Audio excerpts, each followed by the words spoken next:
हाय आं जनालि बर' नोंथांमोनखौ गिबियावनो आंनि चेनेलाव बरायनानै लाग्रोनाय जाबाय। लोगोसे गोजोन फुंबिलिनि बयनिसिमबो गाहाम हामलायनायखौ जासिहरनाय थाबाय। दिनै 2023 मायथाइनि 23 अक्ट'बर नोंथांमोननि थाखाय आं गोदान खौरां लानानै फैबावलायबाय। मिजिंथियो अननानै खौरांखौ जोबजासे नायलांगोन होनना। बिदिब्ला खौरांखौ जागायदिनि। गिबि खौराङाव दङ दुर्गा फुजा आरो बाथौ फुजा नायनो थांनानै 3 बर' सुबुंनि जिउ खहा। बाक्सा जिल्ला सालबारिनि हासरायाव मोनायाव मटर साइकेलनि मोखांजों मोखां सौग्रावलायनायनि जाहोनाव 3 सुबुंनि जिउ खहा जायो। गिबियावनो जाब्रबथाया बाइक आरो स्कुटिनि गेजेराव मोखांजों मोखां सौग्रावलायनायनि जाहोनाव जिउ गोमायो रुपहि बागमारानि 60 बोसोर बैसोनि सुबेन बसुमतारिया। गिबियाव बिथाङा थैयाखैमोन। एक्सिडेन्टजों गोब्राब जोखोम जानाय हालोदाव हाखु दाखुयै सुबेन बसुमतारिखौ बरपेटानि बागरेटिन आली आहमेद देहा फाहामसालियाव थिसनदोंमोनब्लाबो जोबथारनायाव जिउ गोमायो सुबेन बसुमतारि बिथाङा। मख'नो गोनांदि बिथाङा रुपहि एबसुनि बारग' आफादगिरिमोन। गुबुन मोनसे जाब्रबथाया हासुरानि एलपि स्कुल खाथियाव केटिएम बाइक आरो एमटि बाइकनि गेजेराव जादों। बे बाइक गंनैनि गेजेराव मोखांजों मोखां सौग्रावलायनायनि जाहोनाव जायगायावनो जिउ गोमायो 19 बोसोर बैसोनि दैमा बसुमतारिया आरो लखि बाजार लादामपारानि 17 बोसोर बैसोनि सुजित बसुमतारि बिथांखौ बरपेटानि देहा फाहामसालियाव लांदोंमोनब्लाबो नाथाय थैबाय होनना खौरां मोननाय जादों। बे जाब्रबथायाव 3 सुबुंनि जिउ गोमानायखौ लानानै गासै ओनसोलावनो गिखांनाय सोमजिदों। भारत हादोरा खोथा होनाय बायदि मैया गिबिसिनै पेलेस्टाइन हादोराव गोनां जानाय मुवा बेसाद जेरै दै, जाग्रा आदार, देहानि फाहामथायनि हेफाजाबाव गोनां जानाय मुलि, तिरपाल आरो बायदि बायदि मुवाफोरखौ गिबिसिनै गाजियाबादनि हिंडन एयारपर्टनिफ्राय इजिप्टनि अल अरिश एयारपर्टसिम C-17 ग्ल' प्लास्टार उरां जाहाजनि दारै दैथायहरो। मानोना दावहानि समाव पेलेस्टाइन हादरा इजराइलजों एयार स्ट्राइक खालामजाना दै आरो आदार, मुलि, बायदि बायदि जिउ खांनायाव बाहायग्रा मुवा बेसाद जेथिंबो बिथिङावनो गोबां आंखाल जेंनाजों मोगा-मोगि जानानै दंमोन। साननैसोनि सिगां इजराइलआ गाजानि गंसे हस्पिटालाव एयार स्ट्राइक खालामना 500सोनिबो बांसिन सुबुंखौ बुथारदोंमोन। बेयावनो बिथांमोननि जिउ खांनायाव गोनां जानाय बायदि बायदि मुवा बेसादफोरा थेर-बेथेर जाजोबदोंमोन।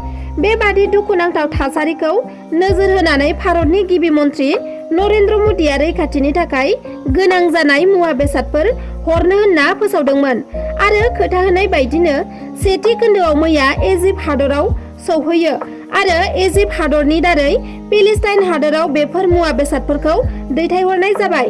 मानोना इजिप्ट आरो पेलेस्टाइन हादरा सिमा नांजाबलायो।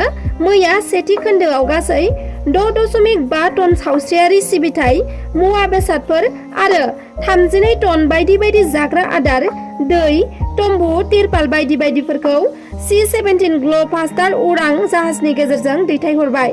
भारत हादरा इजराइल हादरखौ हेफाजाब खालामोब्लाबो पेलेस्टाइन हादरखौबो आंखालनि समाव बेबादि मदद खालामनायखौ बाख्नायदों। मिथिनो मोननाय बायदिब्ला दिनैसिम इजराइल आरो हामासनि गेजेराव जानाय दावहायाव सा 6,000सो सुबुंफोरा जिउ गोमाबाय।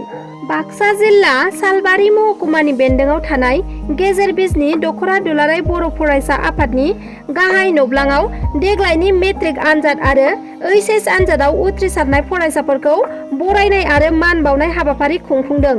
बे हाबाफारियाव गाहाय आलासि महरै बाहागो लाफैयो बाक्सा जिल्ला एबसुनि गाहाय नेहाथारि नन्देस्वर बर' बिथाङा आरो गेजेर बिजनि दख'रा एबसु बेन्दोङाव थानाय फोरोंगिरि आरो समाज सिबियारि बिथांमोनजों लोगोसे ओनसोलनि रायजो राजाफ्रा। थांनाय मेट्रिक आनजाद आरो HS आनजाद जायफोर फरायसाफोरा बर' बिजोंजोंनो फरायनानै मेट्रिक आनजाद आरो HS आनजादखौ सेथि थाखोआव उथ्रिसार जानानै टप 10 मासि आवग्रिनो हादों बिथांमोनखौ बरायनायजों लोगोसे मान बावदों।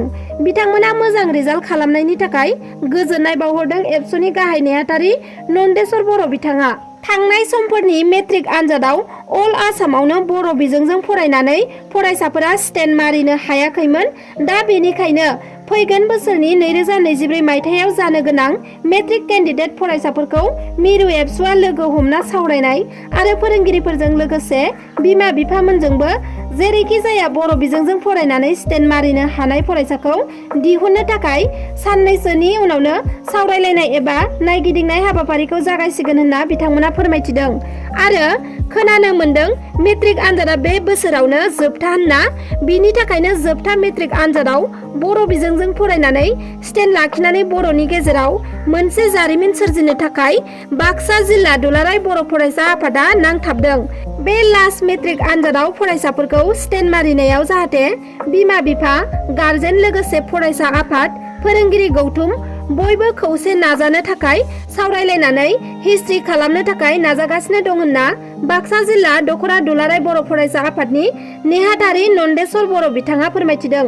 आरो बेजों लोगोसेनो फुजाफोराव थांब्ला जाहाथे फरायसाफ्रा निसा लानायनिफ्राय गोजानाव थानानै इसोरखौ मोजाङै सिबियो आरो गारि बाइकफोरखौ गोख्रैथियाव सालायनायखौबो सांग्रांथि जानो खावलायहरदों बिथांमोनहा। मोनसे दुखुनांथाव जाथाय, केरेलानि आवानाथआव सासे सुबुङा गावनि बिसि आरो गावनि देरखानाय फिसाज्लाखौ बिस दौनानै बुथारदों आरो बुथारखांनायनि उनाव गावबो गावनि जिउखौ फोजोबदों। बुथारजानाय बिसि आरो फिसाज्लानि मुङा जाबाय बिन्दु 46 बोसोर बैसोनि बिमा आरो बासिल 26 बोसोर बैसोनि फिसाज्ला आरो बुथारग्रा बिफानि मुङा जाबाय साजु। साजुआ फिसाज्लानि अनगायै सासे फिसाजोबो दंमोन, नाथाय फिसाजोआ न'आव थायामोन। इउके हादराव नार्सनि खामानि मावनो थाखाय थायोमोन। मिथिनाय बायदिब्ला फिसाजोआ दान मोननै सिगाङाव जुलि जाखाबायमोन। बिफाया न'खरनि जेंनानि थाखायनो गावनि न'खरनि मानसिफोरखौ फोजोबस्रांनायजों लोगोसे गावखौबो फोजोबना लाबाय।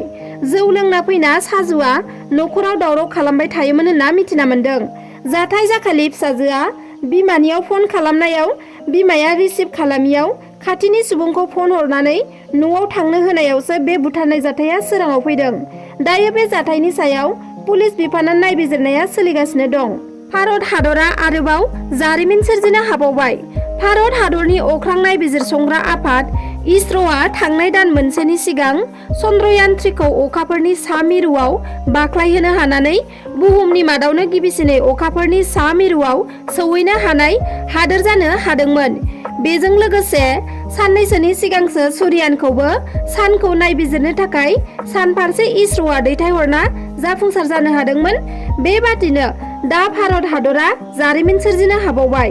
भारत हादरनि गिबिसिन अख्रांसिम मानसि थांनानै स्पेस स्टेशनाव थाहैनो हानाय गगनयाननि गिबि आनजाद नायनायाव जाफुंसार जानो हायो।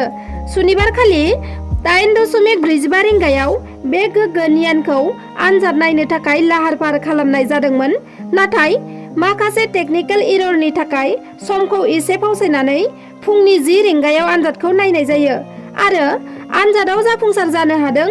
खमैबो 8 मिनिट अख्रां सायाव आनजाद नायनानै जाफुंसार जायो। मख'नो गोनांदि भारत हादरा 2040 मायथाइसिम अख्रांमायाव स्पेस स्टेशन बानायनो थांखि लादों। बेखायनो 2040 मायथाइनि सिगां स्पेस स्टेशनसिम मानसि थांनो हानाय बायदियै बे गगनयानखौ आनजाद नायनाय जादों। बेबादिनो 2025 मायथाइयाव अख्रांसिम रभार हरनानै आनजाद नायनाय जागोन आरो 2040 मायथाइयाव अख्रांसिम भारत हादरा गिबिसिन मानसि दैथायहरनाय जागोन होननानै फोरमायदों। मख'नो गोनांदि दाख्लैनि बे गगनयानखौ आन्ध्र प्रदेशनि श्रीकाकुलमआव थानाय सतीश धावन स्पेस सेन्टारनिफ्राय लन्च खालामनाय जादोंमोन। दिनैनि खौराङा बेखिनियानोमोन। नोंथांमोना आंनि खौरांखौ नायजोबलांनायनि थाखाय रोजा रोजा साबायखर थाबाय। आरो जुदि नोंथांमोना आंनि चेनेलखौ साबस्क्राइब खालामाखैब्ला अन्नानै साबस्क्राइब खालामनानै लादो। लोगोसे लाइक, शेयार, कमेन्ट खालामनो दाबाव। गोजोन्थों।